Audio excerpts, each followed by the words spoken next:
हमारे साथ बातचीत करने के लिए बीजेपी के राज्यसभा सांसद डॉक्टर दिनेश शर्मा जी हैं। सर, राम मंदिर चढ़ावा वाले मामले में लगातार राजनीति तेज हो रही है। अखिलेश यादव लगातार ये कह रहे हैं कि इससे पूरे देश में क्या विदेशों में भी भारत की आस्था का अपमान हुआ है और वहां भारत का अपमान अब पूरे इस मसले पर हो रहा है। देखिए, मुझको लगता है कि जो एक सेट एजेंडा है इस बात का कि किसी प्रकार से जो सनातन परंपराएं हैं, जो मंदिर मठ हैं, उनको बदनाम किया जाए जहां जहां चुनाव हो रहे हैं। आप अगर देखो बारीकी के साथ में, उत्तराखंड में चुनाव है, बाबा बद्री विशाल में अभी उठा मामला। मैं उसकी किसी की पैरोकारी नहीं कर रहा हूं। उत्तर प्रदेश में अभी उठा, बहुत सारी परतें भी निकलनी बाकी हैं। जो चढ़ावा में गणना में जिन्होंने त्रुटि की है वो कठोर दंड के पात्र होंगे और कठोरतम कार्रवाई चल रही है। एसआईटी तत्काल बैठ गई, तत्काल जांच शुरू हो गई, तत्काल गिरफ्तारी हो गई, छापों का क्रम रुक नहीं रहा है, अब भी नहीं चैन है। और जो इन लोग जहां जहां आरोप लगाए थे कि ये जेवर गायब होगा, काश भुसुंडी जी की वो प्रतिमा नहीं है, चांदी का वो नहीं है, सारी चीजें, चांदी का हार भी मिल गया, सोने के जो रामायण थी वो भी वहां मौजूद है। यानी एक अफवाह फैलाने का पूरा एक षड्यंत्र की बू आती है। मैं समझता हूं ये करोड़ों लोगों की आस्था का ये प्रश्न है। जो राम मंदिर नहीं, ये लोगों के आस्था का केंद्र है। ये श्रद्धालुओं की जो आस्था है उसमें राजनीति का विषय नहीं होना चाहिए। और मैं समझता हूं कि यदि किसी भी व्यक्ति ने अनियमितता या भ्रष्टाचार किया है तो उसके विरुद्ध निष्पक्ष जांच हो रही है, कठोरतम कार्रवाई हो रही है। कुछ लोगों के द्वारा किए गए जिसको कहना चाहिए गलत कार्य का ठीकरा पूरी सनातन श्रद्धा मंदिर इस पर नहीं उठाना चाहिए। अभी तो कोई कह रहे थे मोदी मंदिर क्यों गए, आज वो इंडोनेशिया में गए। हाँ गए, मोदी जी जब जाते हैं तो मंदिर जाते हैं, और जब राहुल जी, राजीव जी, इंदिरा जी, नेहरू जी, सोनिया जी जब जाती हैं, आप इनका निकाल के क्रम देख लो तो वो बाबर की मजार पर चादर चढ़ाने के लिए जाते हैं। अब ये बाबरी सोच वाले लोग जिनके मन में बाबरी एक विचारधारा अंदर प्रवेश कर चुकी है, वो राम जी की श्रद्धा पर आघात कर रहे हैं। ये एक विडंबना है। लोगों को राजनीति से बचना चाहिए। सर, लेकिन कांग्रेस तो ये कह रही है कि ट्रस्ट को ही भंग कर देना चाहिए। प्रधानमंत्री बोल क्यों नहीं रहे इस मामले पर? वो तो प्राण प्रतिष्ठा में गए थे और सुप्रीम कोर्ट से एसआईटी जांच कराई जाए। एक जो है ये एक निर्धारित नियमों के अनुसार गठित संस्था है, और माननीय सुप्रीम कोर्ट के निर्णय के बाद वो विधिसम्मत तरीके से नियम और कानून बनाते हुए उसका गठन किया गया है, उसको मान्यता प्राप्त है। उसमें हर चीज के बारे में क्या किया जाए इसका वर्णन भी दिया है। अगर आपको कहीं कोई शिकायत है तो उस धारा के अंतर्गत आप अपनी कंप्लेंट भी कर सकते हो। लेकिन आपका तो ध्येय ये है ही नहीं। आपका ध्येय है कि जो सनातनी आस्था बढ़ी थी उसको चोट पहुंचाओ, मंदिरों में चढ़ावा कम हो जाए, श्रद्धालु आना कम कर दें। इनका सारा दर्द है जो श्रद्धालु मंदिरों में जा रहे हैं, चाहे वो काशी विश्वनाथ में जा रहे हैं। अभी देखिएगा ये एक एक करके सब मंदिर और मठ को उठाएंगे 2027 तक। इनका काम है, कभी ये जाति को मुद्दा उठाते हैं और कभी ये मंदिर के अब चढ़ावा लाए हैं, फिर निर्माण का लाएंगे। हर चीज की जब जवाबदेही तय की है, ट्रस्ट ने भी की है, सरकार ने भी की है।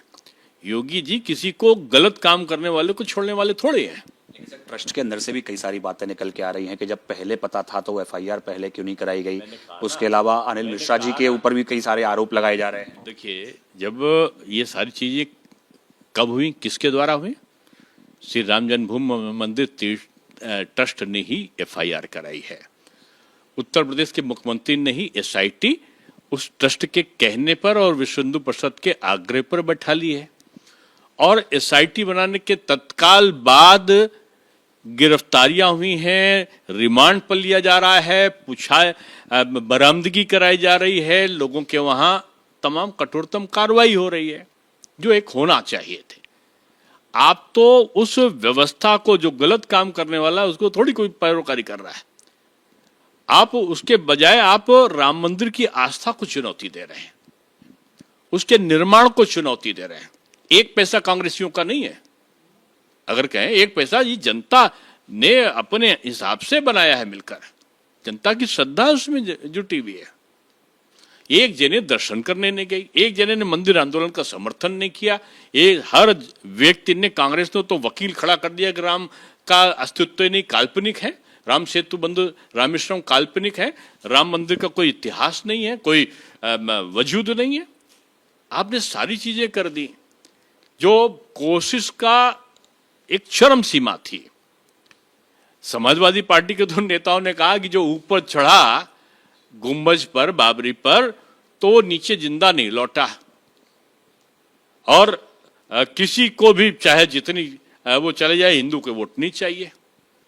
अब हिंदू के वोट चाहिए तो तिलक लगा रहो, घंटा बजाओ, और हनुमान चालीसा का पाठ भी शुरू कर दिए। तो ये छद्मवेशी राजनीति से बचना चाहिए। सर, इसके अलावा अखिलेश यादव ने क्योंकि आगामी मानसून सत्र आने वाला है, उसमें सरकार ये प्रयास कर रही है कि फिर से डिलिमिटेशन और महिला आरक्षण बिल को पास कराया जाए। कई सारे जो राजनीतिक दल हैं उनसे बातचीत भी चल रही है। तो ऐसे में अखिलेश यादव ने एक ट्वीट किया, उसमें कहा कि पीडीए समाज की जो महिलाएं हैं और अल्पसंख्यक मांग की महिलाएं हैं, उनको भी इसमें उनका कोई एक रिजर्वेशन मिले, और इसके साथ साथ यूपी के विधानसभा चुनाव से भी महिला आरक्षण लागू कर दो। ये क्या क्या चाहते हैं लोग कि कोई ऐसा पेच डालो जो संवैधानिक ना हो, संवैधानिक दायरे में ना हो, और जब संवैधानिक दायरे में नहीं होगा तो फंस जाएगा। ये रणनीति करके पहले से ही जो महिला विरोधी दल हैं, जिनके सांसदों में विद्रोह की स्थिति आ गई, ये भी जानते हैं कि इनके सांसदों में विद्रोह की स्थिति आ जाएगी अगर महिला आरक्षण का इन्होंने वो नहीं किया। देश की आधी आबादी को आप हटा देंगे। प्रधानमंत्री जी अपने तो वो अपने दल के लिए भी तो कर रहे हैं ना। आपके दल में अगर कोई जितना प्रभाव पड़ेगा उतना बीजेपी में भी पड़ेगा, लेकिन महिला को सशक्तिकरण करने का इससे बड़ा अच्छा उपाय क्या हो सकता है? क्या आपको लगता है कि अखिलेश यादव हिंट भी दे रहे हैं कि अगर सरकार थोड़ा सा इस पर प्रयास करे तो मैं समर्थन करने को ये जान के ऐसे टुकड़े डाल देते हैं कि जो संविधान के दायरे में ना हो और लोक लुभावना हो, कि लोग कहें ये तो बेचारे थे, ये कांग्रेस और समाजवादी और ऐसे लोग। तो अब तृणमूल के सांसदों ने तो खुलेआम कह दिया कि उनकी जो नेता उस समय की थी वो उनकी नीतियों से वो समर्थक नहीं थे। अब इनको सबको लग रहा है कि अगर ऐसा नहीं किया तो क्या होगा। जो भी हो, सारे लोगों की सर्वानुमति होनी चाहिए, और अगर किसी को आपत्ति है तो सरकार को लिख के दे दे, बजाय टेलीविजन पे बोलने के पत्र द्वारा लिख के दें कि हमको ये चीज चाहते हैं। सरकार ने तो बहुत समय तो खड़े होकर, माननीय गृह मंत्री जी ने कहा था कि चलो अभी मैं संशोधन करता हूं, समर्थन दो, तब फिर सब पीछे भाग गए, तब बहिष्कार ही कर दिया। तो मैं समझता हूं कि साफ नियति से आना चाहिए, और महिला विधेयक ये एक भारत के लिए एक बहुत बड़ा उपहार होगा। धन्यवाद हमसे बात करने के लिए। कैमरा पर्सन कपिल मिश्रा के साथ पवन गौड़, एबीपी न्यूज, दिल्ली।